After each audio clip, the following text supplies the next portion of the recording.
Message this morning I want to share with you is about the second part of last week, which was about building bridges. And today it's about bridges that last. And so as we begin that message, I have a confession for you, which is that I love bridges. I love bridges. I just think they're architecturally, beautiful and unique, and just so photogenic, and I love them.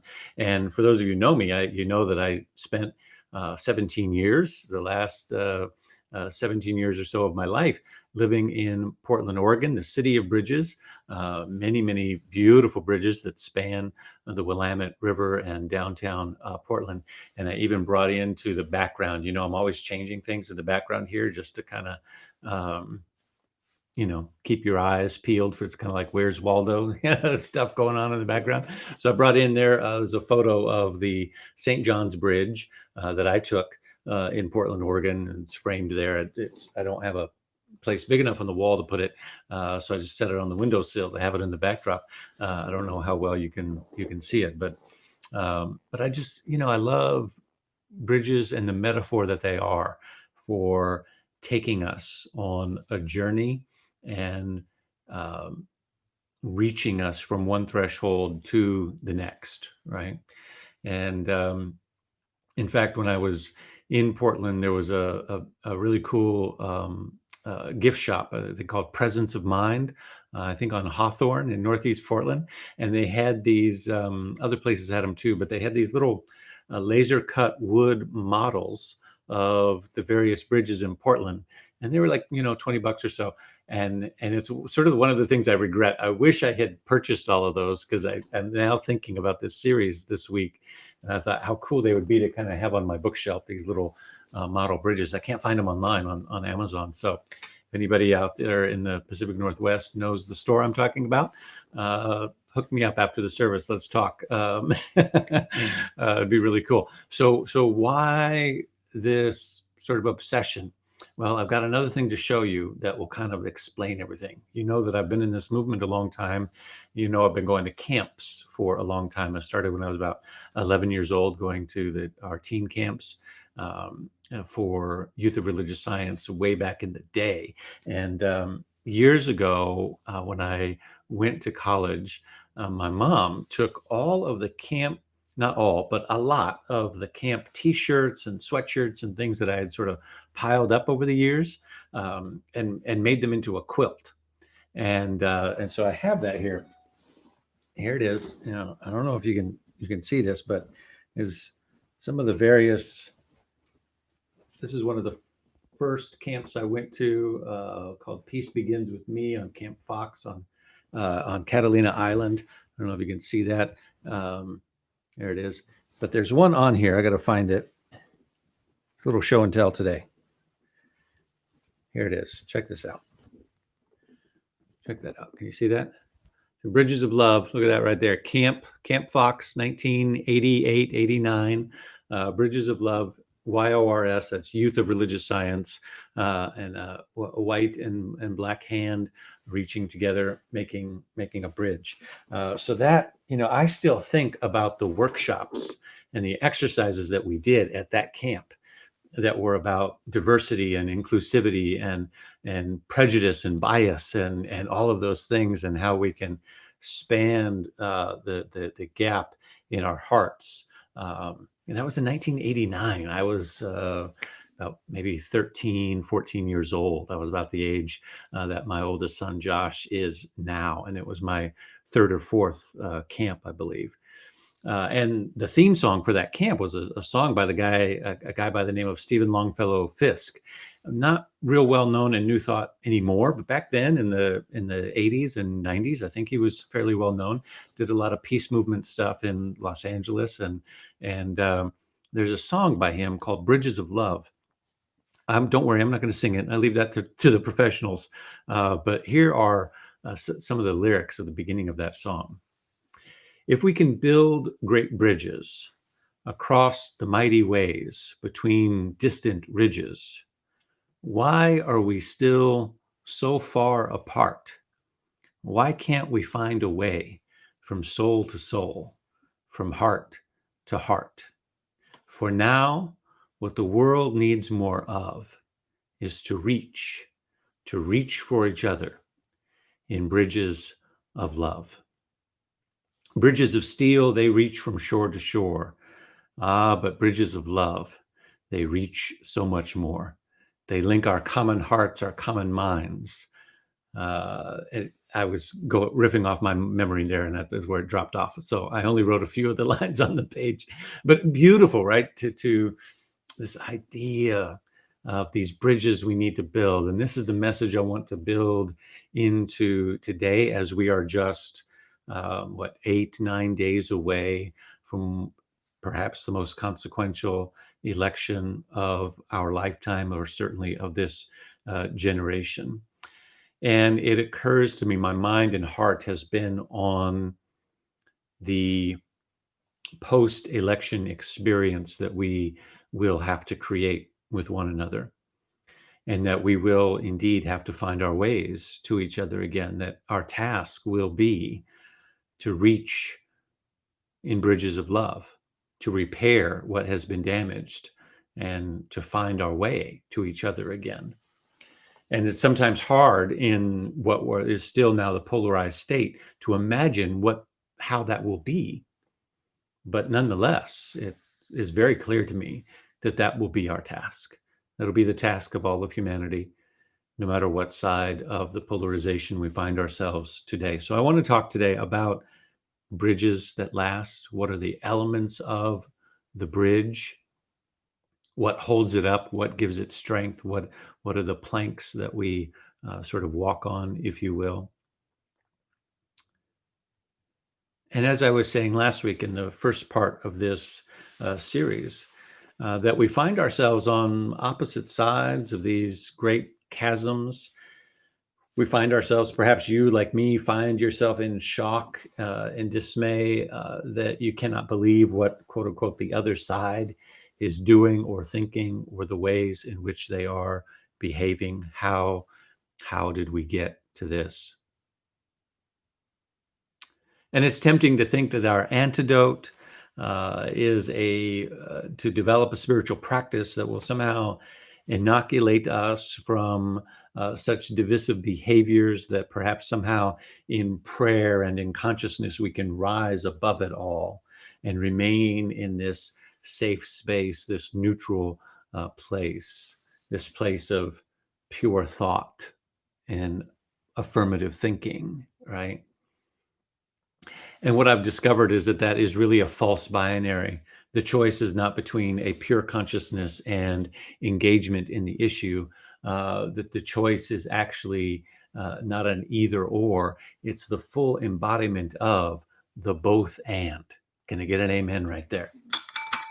I got the bell with me this morning, right? It's not anytime life is presenting us a dichotomy of either or, the real answer is probably somewhere in the middle and begins with both and, right? And so it's not, are you spiritually minded to stay above the fray of all of the political discourse, or are you politically, actively and justly engaged enough to make a difference and to stand up for what you believe in? It's not either or. It's both and. It's bridging that chasm. It's bridging that divide and getting rid of the false notion that it's this or that, right? So what are the bridges that last, that allow us to span that space?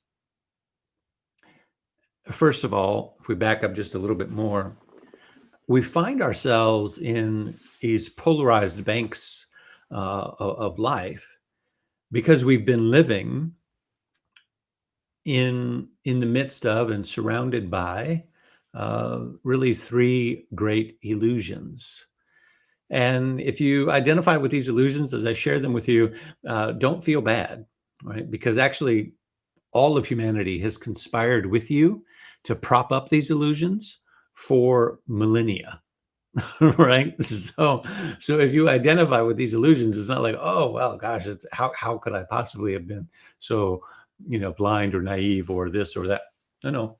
There is a thing that has been happening in the human consciousness that has been wanting to keep itself veiled in these illusions for a very long time, right? So what are these illusions? There are three of them. One is the idea that you can construct a life where you are not vulnerable. Right? Anybody identify with that? Anybody ever had the thought, if I could just orchestrate things in such a way that I won't be vulnerable anymore? It's not possible. When we try to live that life, we end up building walls around ourselves, cutting not only other people off, but ourself off from our own emotions, our own heart, our own energy, our own vibrant source of who we are. And it begins to erode our own connection with source itself, right? It doesn't erode source because source is always there, but erodes our connection. And then we have to do damage control to gain that back. So the first illusion is that we're trying to live a life in which we can construct a life in which we are no longer vulnerable. And it's simply not possible to live, to love, to be open to life is to be vulnerable. Yeah. So just take that in before I go on to the second. I don't want to rush these on you. Number two is that the illusion is that we can construct a life in which we will not be heartbroken. Right? Similar to number one, but a little bit different. Being vulnerable is just sort of like being at risk. But the second one is that we can construct a life in which we won't have our heart broken. And once again, good luck, right? To live, to love, to be open is to have your heart broken. To be a parent is to ask to have your heart broken over and over again. To be a partner, a spouse in a committed relationship is to ask to have your heart broken. To live your life's passion, to work in the field of your dreams, or to succeed in your career, or to support the company motto and to show up every day and be a good employee, or to advance your own career, is to ask to have your heart broken over and over again. Why? Because breaking our heart open is about the growth and expansion of our being. It's about removing the calluses that build up, the wall of protection that keeps us from our own growth and evolution. So it requires breaking open. It's actually a very good thing, right? I think of parenting when I think of heartbrokenness, right? I think of the ways in which you raise this child who you love and adore, who has shown to you ways in which you never thought, levels and depths of love that you never thought possible before.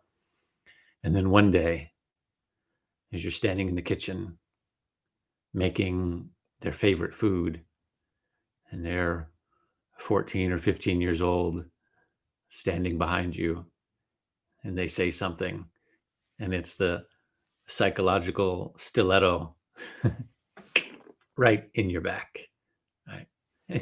And you think, oh, and the first thought that you have is, how did you know exactly where to put it?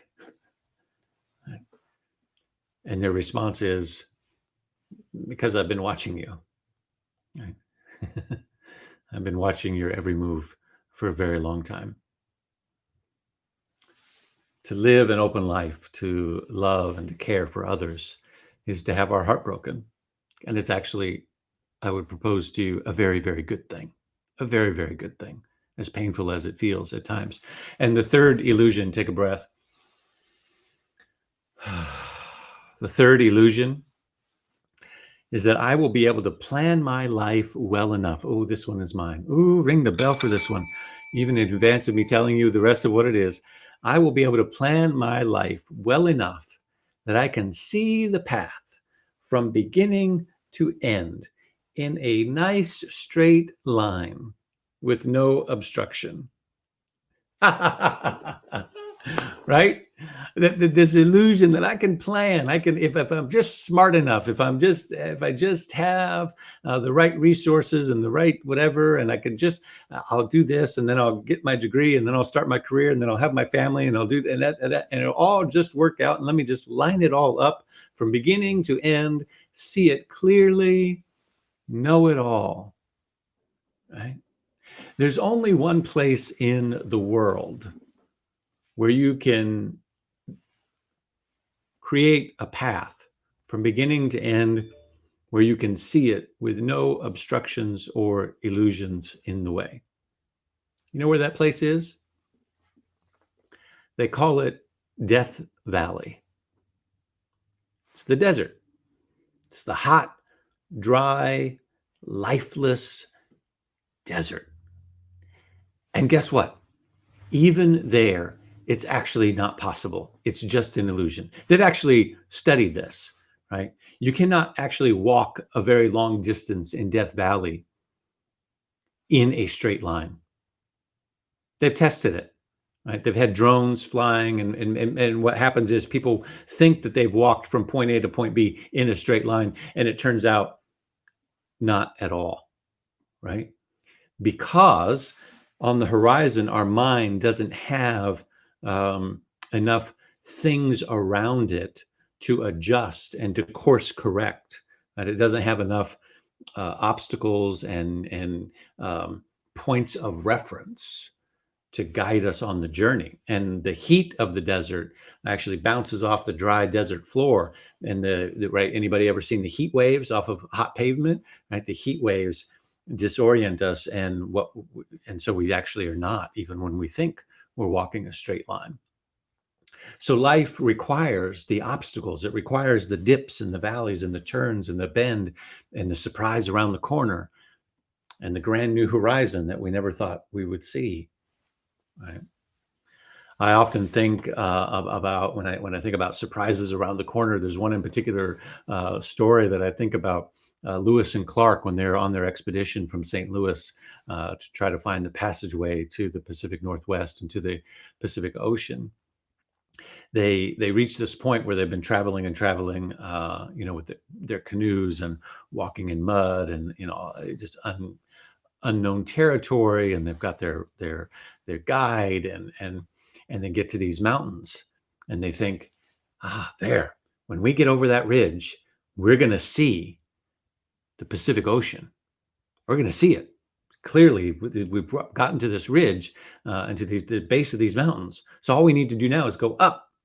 And so they made camp at the bottom, and they actually sent one. I don't remember exactly off the top of my head which one it was, if it was Lewis or Clark, but they sent only one of them and said, go up to the top there and look over and then come back and tell us, like how close it is and what we have to prepare for the journey ahead. And so they go up and gets to the top and looks over that ridge. And you know what they see? Land and mountain ranges as far as the eye can see, because the ridge that they were on was the Rocky Mountains.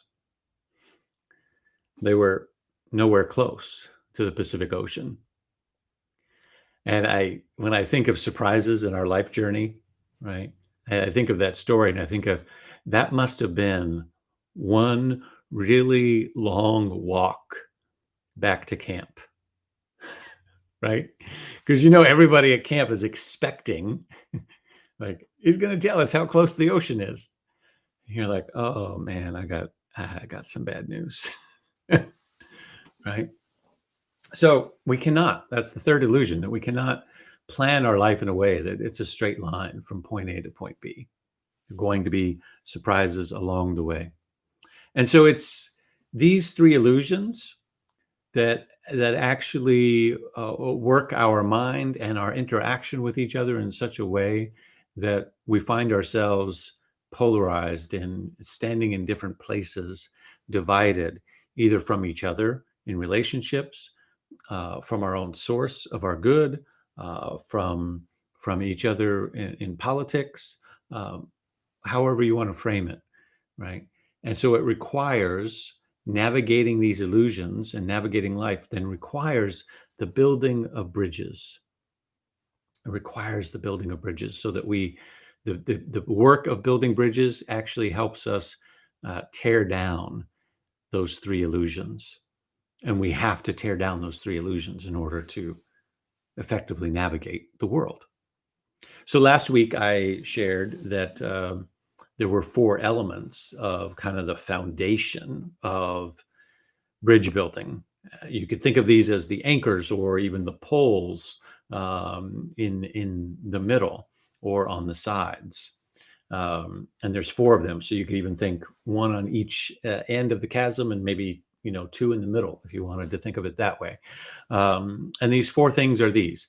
And then I'm going to go into a little bit more explanation of them.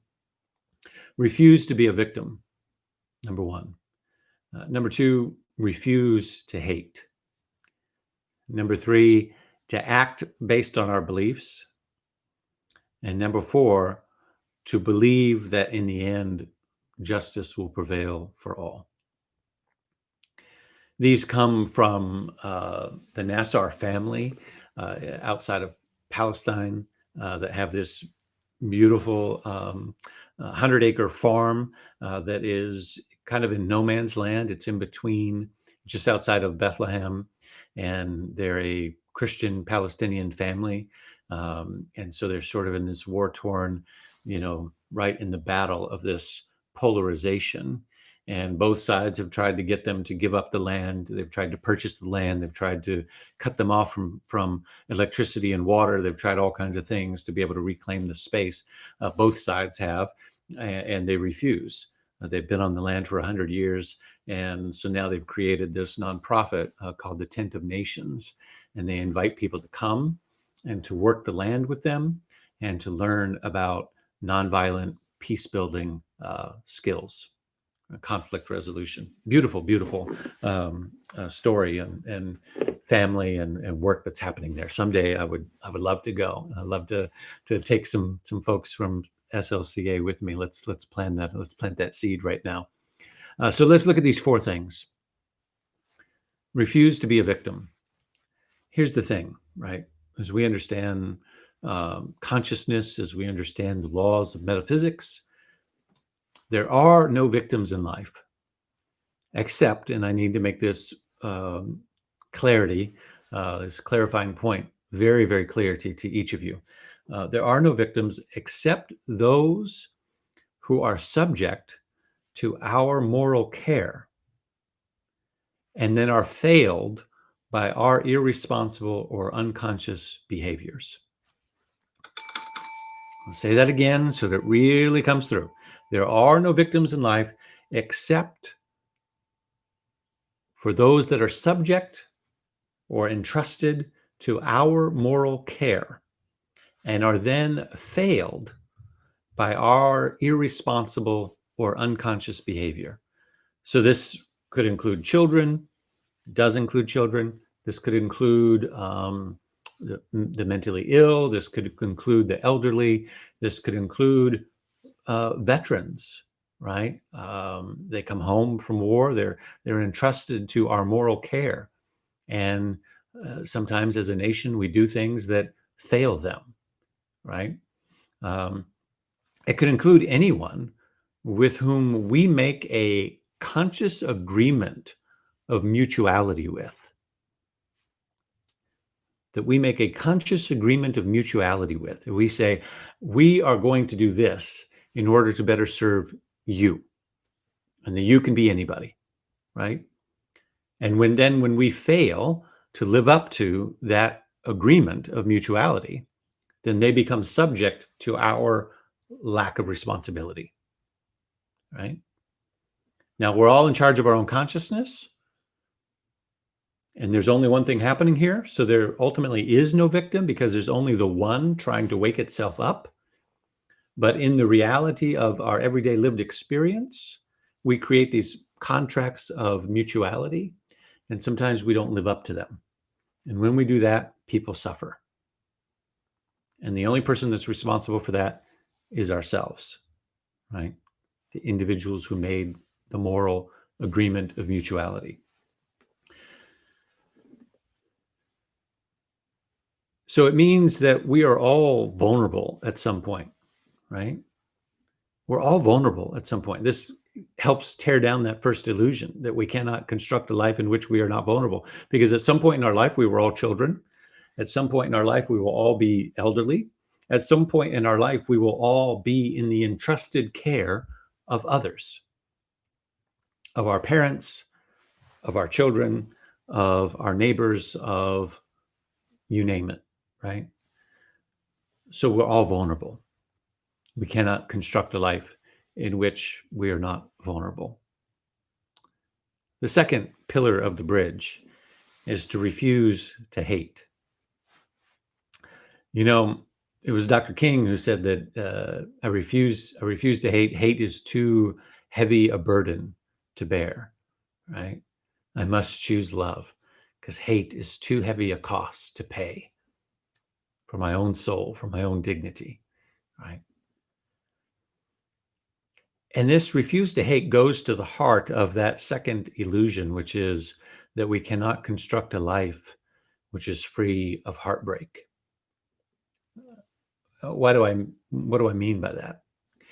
If you slow down the energy that is wrapped up in the vitriol of hate, it's kind of like slowing down a record. You remember when remember the 80s? Remember when they had record players and you could slow down the record, and they even used to say right, the old folks used to say, oh, the heavy metal records, if you played them backwards, you would hear satanic instructions or something, right? Crazy stuff like that, right? If you slowed it down and played it backwards. So this is kind of like that. If you take hate and you slow it down on the record player, you slow it down and listen deeply enough, what you will hear is what is at the core of hate. And what's at the core of hate is disappointment and heartache. In other words, hate is just disappointment and heartache sped up and amplified. Whew. Are you hearing me? Hate is just disappointment and heartache sped up and amplified. I want you to think about anytime you have found yourself in sort of righteous indignation, vitriolic anger, hate at something, maybe something political right now, because that's all been going on, right? I found myself in that moment where I'm just like, I cannot believe, right?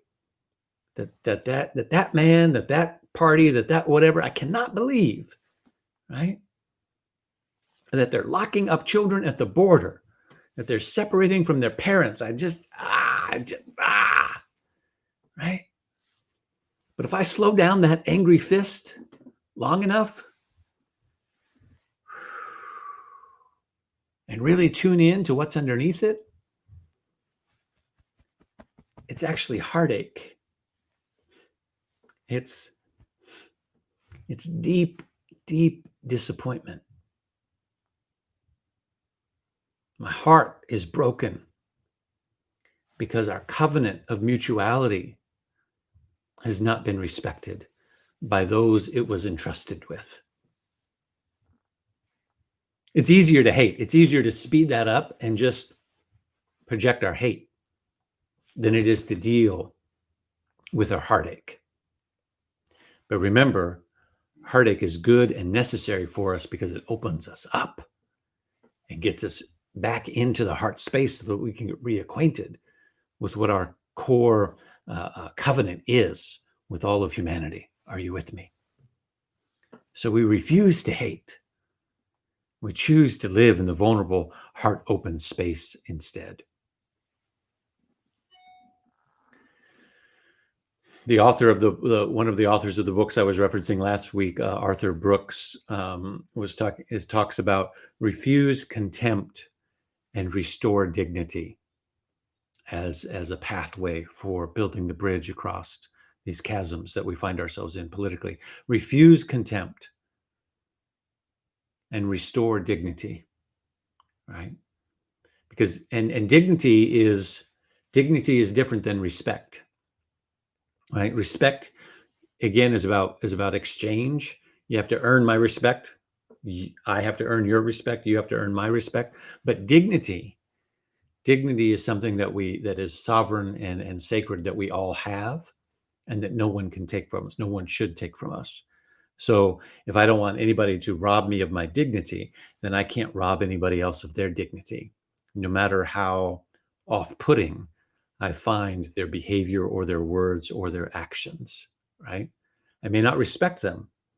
I have certain people that I don't respect as political leaders right now, but I can't rob them of their dignity. Doing that is a disservice to myself, you see. And the third advice he gives, refuse contempt, restore dignity, and broaden our binaries, right?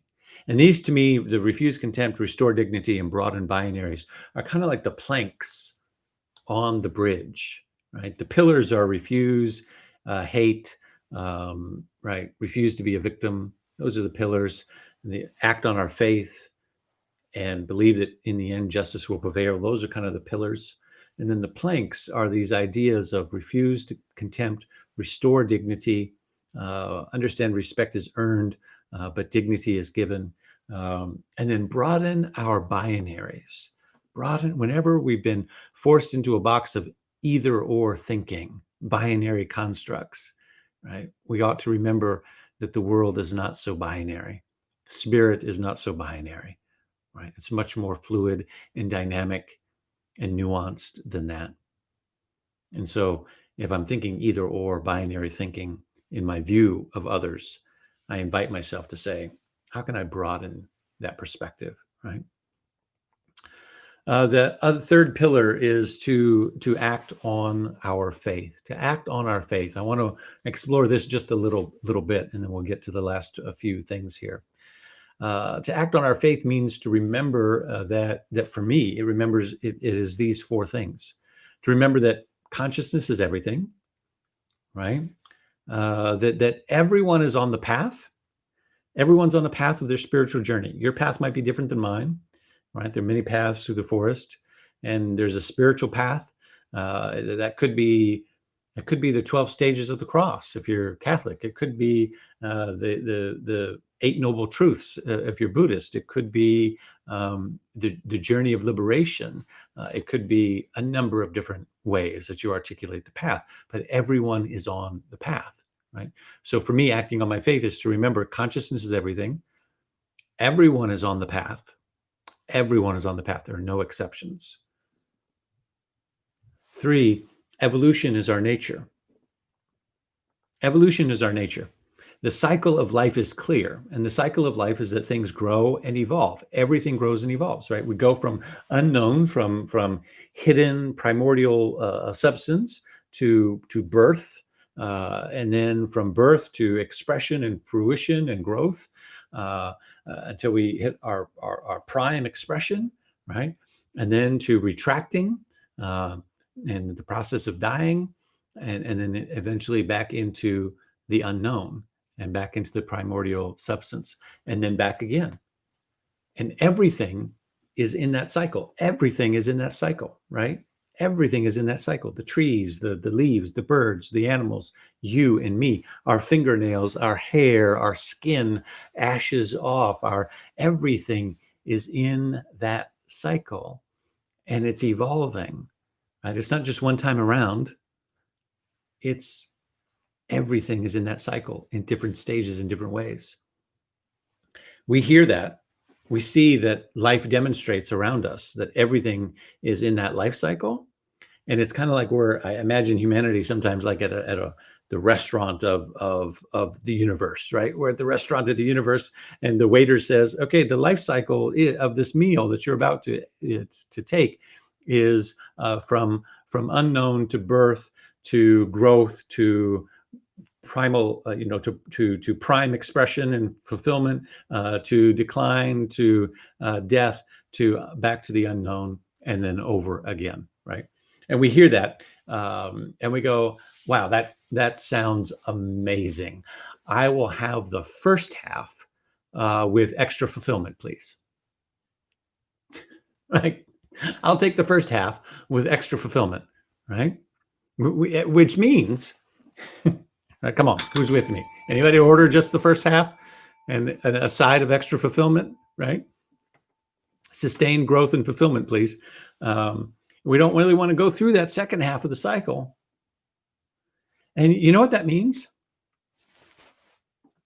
This just came to me. That means that the majority of humanity is in denial or at war with reality at least 50% of the time. Oh, come on now. I got to get some hallelujahs, and I'm about to run around this office right now. That means that the majority of humanity is in denial or at war with the nature of reality at least 50% of the time. Because we're not willing to face that there's a cycle happening, right? But the good news is the cycle comes back, and it goes back to birth again. And it repeats this over and over and over again. So consciousness is everything. Everyone's on the path. Evolution is our nature. We're all in this cycle, right? At different places, at different stages. And no one gets out. No one escapes that, right?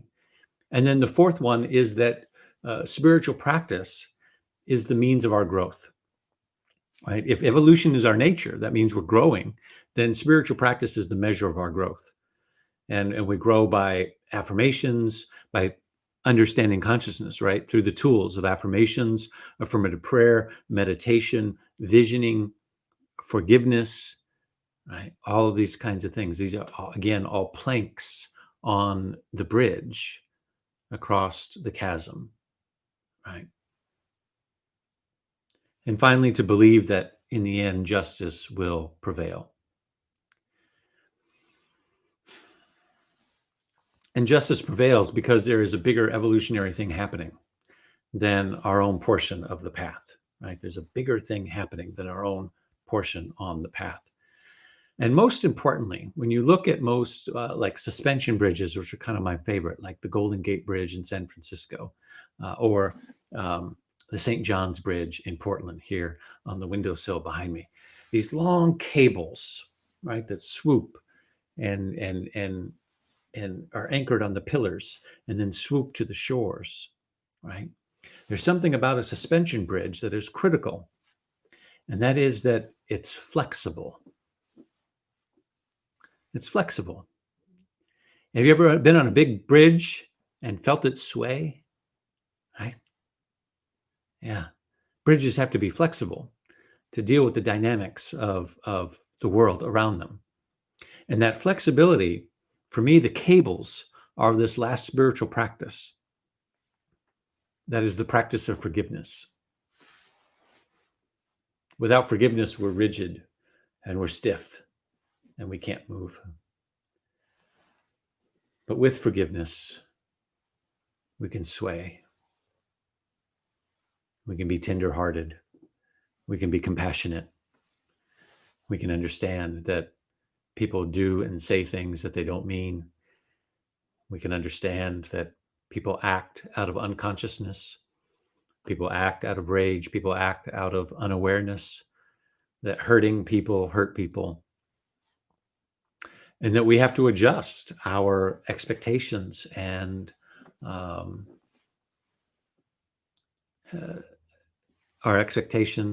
demands.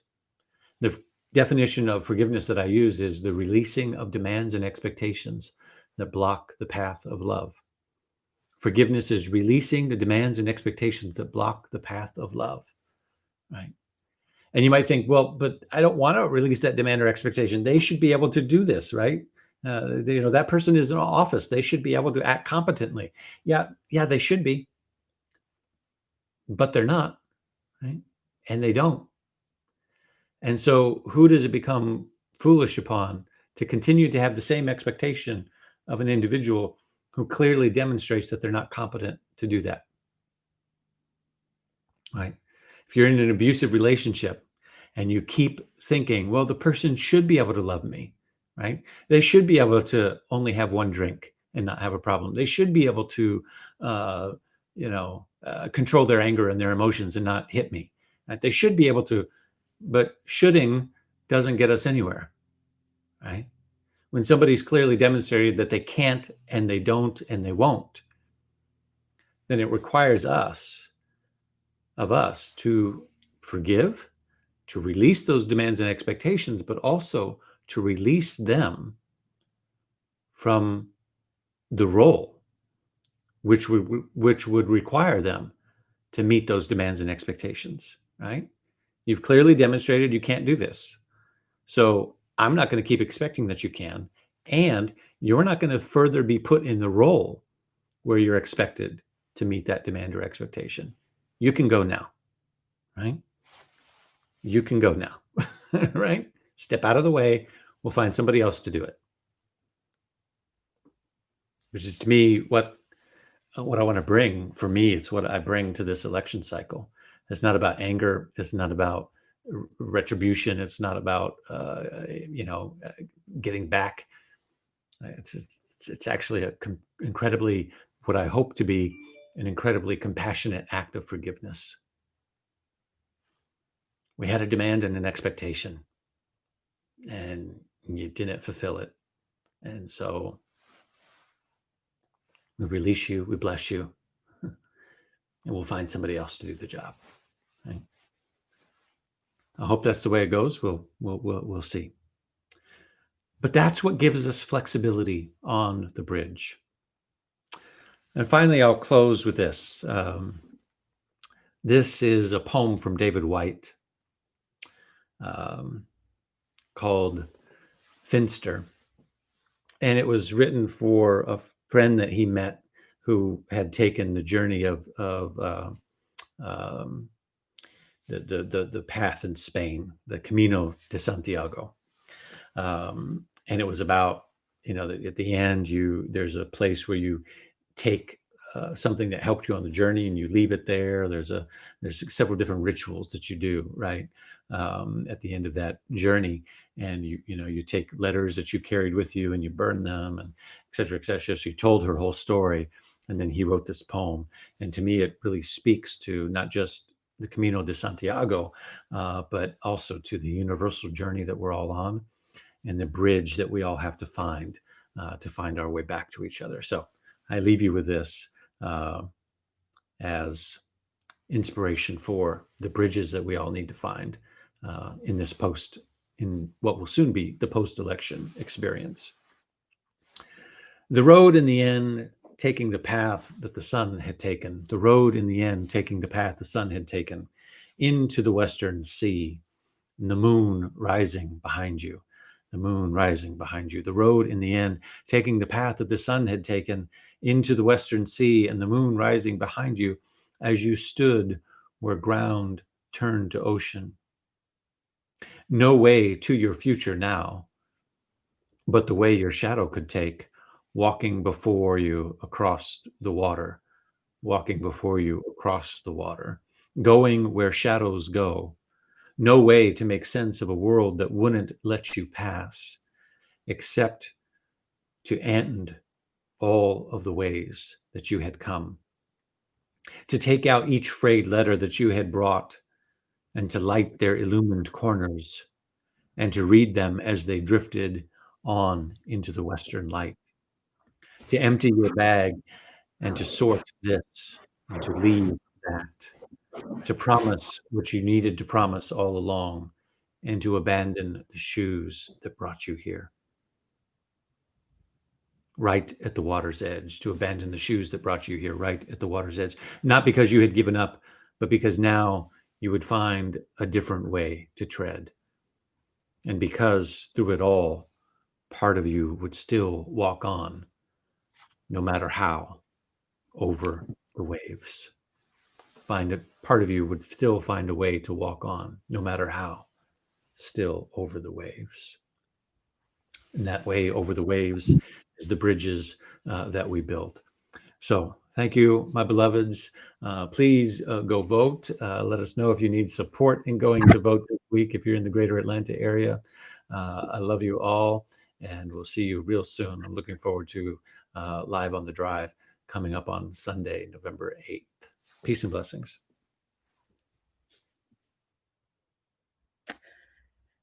Thank you, Reverend David, for that amazing message. We thank you for your consciousness. We thank you that you teach and you preach the truth. We're so grateful for you.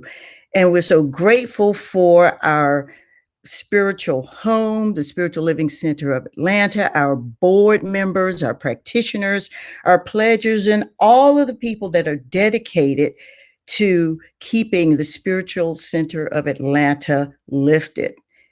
We thank you so much for everyone who tuned in today. Those for the first time visitors, you are welcome here. So we would love for you to come back.